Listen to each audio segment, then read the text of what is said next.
Rabbi इश्रह ली सदरी व यस्सिर ली अमरी वहलुल उक़दतम मिन लिसानी यफ़क़हू क़ौली रब्बी यस्सिर व ला तुअस्सिर व तम्मिम बिल ख़ैर व बिका नस्तईन आमीन या इलाही आमीन। अस्सलामु अलैकुम व रहमतुल्लाहि व बरकातुहू। अल्हम्दुलिल्लाह, आप सब खैरियत से होंगे। अल्लाह हम सबको अपनी हिफ्ज़ व अमान में रखे। औज़ु बिल्लाहि मिनश शैतानिर रजीम, बिस्मिल्लाहिर रहमानिर रहीम। सूरह बकरा की 20 आयत पर अल्लाह रब्बुल इज़्ज़त फरमाते उबुदू रब्बकुम, कि ऐ लोगों अपने रब की इबादत करो। ये सूरह बकरा का पहला हुक्म है जो अल्लाह रब्बुल इज़्ज़त इंसानियत को दे रहे हैं कि उबुदू रब्बकुम, ऐ लोगों अपने रब की इबादत करो। अच्छा, अब हम इंसान है ना, तो इंसान हर चीज़ पर सवाल करता है। यहाँ पर भी सवाल कर रहा है कि क्यों करे इबादत, तो अल्लाह रब्बुल इज़्ज़त खुद हमें बता रहे कि अल्लज़ीना खलक़कुम, इसलिए कि उसने पैदा तुमको किया, वल्लज़ीना मिन क़ब्लिकुम, और तुमसे पहले लोगों को भी, लअल्लकुम तत्तक़ून, ताकि तुम बच जाओ। अब अल्लाह रब्बुल इज़्ज़त हमें यहाँ पर किस चीज़ से बचा रहे हैं? हमें दुनिया में शिर्क करने से मना फरमा रहे हैं और आखिरत के दिन उन रुसवाइयों से बचा रहे हैं हमें, लअल्लकुम तत्तक़ून, ताकि तुम बच जाओ। और अल्लाह रब्बुल इज़्ज़त फरमाते हैं कि अल्लज़ीना खलक़कुम, जैसे तुमको पैदा किया, वल्लज़ीना मिन क़ब्लिकुम, और तुम वैसे ही तुमसे पहले लोगों को भी पैदा किया। उनके मकाम को समझिए, उनके इज़्ज़तें करिए, उनके कदमों पे चलिए, ना कि उनके कदमों में बैठ जाए कि जी आप हमारे लिए दुआ कर दीजिए। देखिए कुफ़ारे मक्का क्या करते थे। ऐसा नहीं था कि वो अल्लाह को नहीं मानते थे, एक अल्लाह को वो भी मानते थे, अल्लाह की इबादतें, हज, ज़कात, हर कुछ वो करते थे, लेकिन वो क्या करते थे, बुतों के साथ शिर्क करते थे।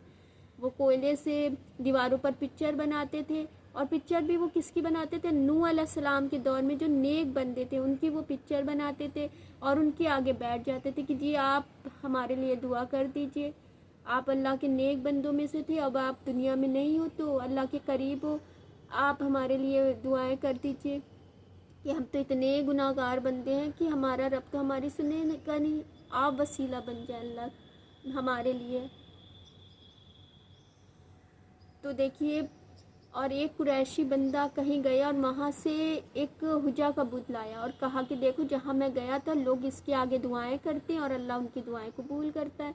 तो एक बुत आया तो 360 बुत आ गए, किस लिए, वसीला बनाने के लिए। हमारा तो मज़हब ही इतना खूबसूरत है कि बार बार अल्लाह रब्बुल इज़्ज़त फरमाते कि ए नबी, जब भी मेरा बंदा तुझसे पूछे वैज़ा सालिका इबादी अन्नी फ़इन्नी करीब, कि मैं उसके करीब हूँ। यहाँ पर अल्लाह ने खुद के बीच नबी को भी, खुद के और बंदे के बीच में नबी को भी नहीं पसंद किया कि नबी के वसीले से इंसान दुआ मांग ले। अल्लाह ने ये नहीं फरमाया कि अगर तो कोई तुम्हारे वसीले से दुआएं करेगा तो मैं उनकी दुआएं कबूल करूँगा। नहीं, अल्लाह रब्बुल इज़्ज़त ने फरमाया कि वैज़ा सालिका इबादी अन्नी फ़इन्नी करीब, कि जब भी तुझसे मेरा बंदा पूछे मैं उसके करीब हूँ। यहाँ तक ये भी नहीं कहा कि उनको बता देना, कहा कि फ़इन्नी करीब, मैं उसके करीब हूँ। उजीबु दावत दाई ज़दान, की जब भी मेरा बंदा मुझसे मांगता मैं उसे देता हूँ। फलयस्तजीबुली, कि उसे भी चाहिए कि मेरे हुक्मों को माने। अब हम हुक्म नहीं मानते, हम कुछ भी नहीं करते, हम कहते हैं कि दुआएं नहीं कबूल हो रही हैं। दुआएं कैसे कबूल होंगी जब तक हम वो काम करेंगे जो अल्लाह को बिल्कुल नापसंद है। अल्लाह रब्बुल इज़्ज़त फरमाते हर गुनाह माफ़ हो जाएगा लेकिन शिर्क माफ़ नहीं होगा। अगर जैसे कि इंसान ये सोचता है कि अच्छा हम इनके वसीले से मांग रहे हैं और अल्लाह हमसे राज़ी है, देखो हम मेरे पास तो हर वो चीज़ है, हम वसीले से मांगते हैं और हमारे पास हर वो चीज़ है तो अल्लाह हमसे राज़ी है। तो अब ये देखिए कि जो गैर मुस्लिम है, जो अल्लाह को नहीं मानते, अल्लाह तो उनकी भी दुआएं कबूल कर। अल्लाह रब्बुल इज़्ज़त फरमाते हैं जैसा तेरा बंदे गुमान होगा वैसा जज़ाए खैर मैं वैसे ही तुझे दूंगा। तो अल्लाह ने आखिरत के दिन पूछ करनी है। दुनिया में तो हर इंसान अपनी अपनी मर्ज़ी से जी रहा है, जो जिसे करना है वो वैसे कर रहा है, लेकिन पकड़ तो आखिरत के दिन होनी है जो हमेशा की रुसवाइयाँ होंगी जिसमें।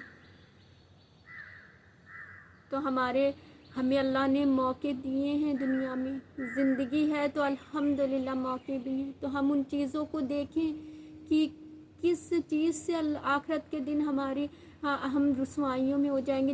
वो दिन ऐसा दिन होगा जहाँ पर एक अब टूट कर मोहब्बत करने वाली माँ भी कहेगी اپنے بچے سے، بیٹا وہ کوئی اور دنیا تھی اور یہ کوئی اور دنیا ہے، جہاں میں وہ دنیا جہاں تجھے میں خود گیلے میں سوتی تھی اور تجھے سوکھے میں سلاتی تھی، خود بھوکی رہتی تھی اور تجھے کھلا دیتی تھی، وہ دنیا کوئی اور تھی۔ یہاں میرا اور تیرا کوئی بھی رشتہ نہیں ہے، ہر کوئی اپنا سوال کر رہا ہوگا۔ وہ ایسی جگہ ہوگی، وہ آخرت کا دن ایسا ہوگا جہاں پر بندہ یہ سوچ رہا ہو کاش کہ ہمیں ایک دن کا وقت مل جائے تو ہم دنیا میں وہ کام کریں جس سے اللہ ہم سے راضی ہو جائے۔ تو زندگی ہے تو الحمدللہ موقع بھی ہیں۔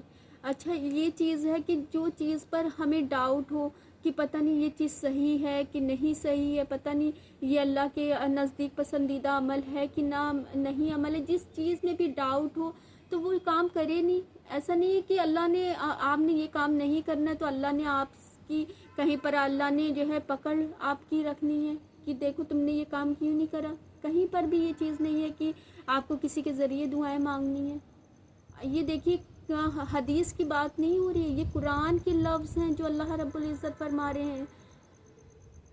اگر حدیث کی باتیں ہوتی تو لگتا ہے کہ یہ تو کسی انسانی نے بتایا، لیکن جہاں پر قرآن کی بات ہو تو وہاں پر ہمیں ہر چیز کے تابع دار ہو جانا چاہیے کہ یہ تو اللہ کے حکم ہے۔ یہاں پر تو کوئی بھی ڈاؤٹ نہیں دل میں ہونا چاہیے کہ جو اللہ نے کہہ دیا میں اس کا تابع دار ہوں۔ تابع دار کا مطلب ہوتا ہے سرنگو ہو جانا اللہ کے حکم پر، سر تسلیم کو تھم کر دینا اللہ کے آگے، بس یا اللہ میں تجھے تیرے ایک رب سے راضی ہوں، ایک اللہ پر راضی ہو جائیں تو آخرت زندگی، دنیا کی زندگی اور آخرت کی زندگی آسان ہو جائے گی۔ وہ دل میں سکون آ جائے گا جو انسان لاکھوں کروڑوں خرچ کر کے بھی نہیں جس سکون کو پا سکتا، وہ سکون اللہ پر راضی ہونے پر آپ کو مل جائے گا انشاءاللہ۔ سکون رنگینیوں میں نہیں ہے، وہ ڈھیر و دولت میں نہیں ہے، سکون تو اللہ کے ذکر میں ہے، اللہ کی عبادت میں ہے۔ اللہ نے دلوں کا سکون اپنی ذکر اور عبادت میں رکھا ہے، جسے ہم ہر جگہ ڈھونڈ رہے ہوتے ہیں، رنگینیوں میں ڈھونڈ رہے ہوتے ہیں سکون، اصل تو وہ سکون اللہ کے ذکر اور اللہ کی عبادت میں ہے۔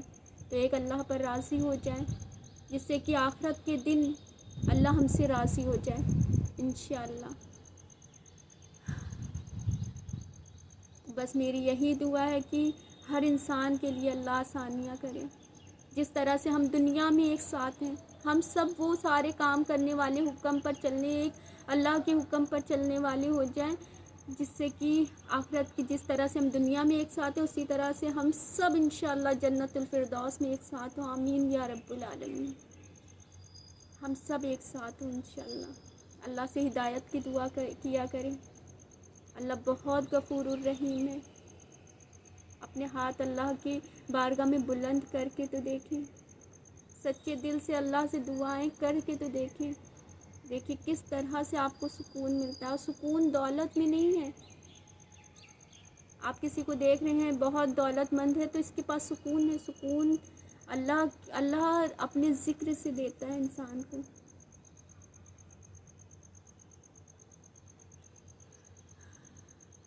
تو کمنٹس باکس میں جو بھی آپ کی دعا ہو آپ اسے وہاں پر لکھیے، اور اس کے آگے کوئی بھی آپ کو جو بھی تکلیف ہو آپ لکھ کر اس کے آگے آمین لکھ دیجیے۔ اگر کمنٹس باکس میں یہ دعائیں استغاثہ دعائیں بن جاتی ہیں، یعنی کہ جو دعائیں وہ ہوتی ہیں جو بہت سارے لوگ میں اجتماعی دعا بن جاتی ہیں، اس لیے اپنی دعا لکھ کر آپ کو کوئی بھی پرابلم ہو وہ لکھ کر آمین ضرور لکھا کریں، جس سے کہ جو بھی پڑھے وہ آپ کی دعاؤں پر آمین کہے تو وہ دعا آپ کی ایک ایسی دعا بن جائے گی جو ہر کوئی پڑھ کر آپ کی دعاؤں پر آمین کہہ رہا ہوگا، اجتماعی دعا بن جائے گی انشاءاللہ۔ اور اجتماعی دعا ایسی ہوتی ہے جہاں پر کئی لوگ مل کر ایک انسان کے لیے دعا کرتے ہیں اور وہ ضرور دعا قبول ہوتی ہے الحمدللہ۔ اس لیے اپنی جو بھی پرابلم ہو، اپنی حاجات ہو، وہ سب آپ کمنٹس باکس میں لکھ کر آمین کہیں، جس سے کہ ایک دوسرے لوگ پڑھیں آپ کی دعاؤں پر تو وہ بھی آمین کہیں، اور کس کی آمین آپ کے لیے آپ کی زندگی کو آسان کر دیں۔ تو خوش رہیں، خوشیاں بانٹیں اور ایک دوسرے کو اپنی دعاؤں میں یاد رکھیں۔ تو چاہتے ہیں فی الحال تو آپ سے اجازت، جزاک اللہ خیر۔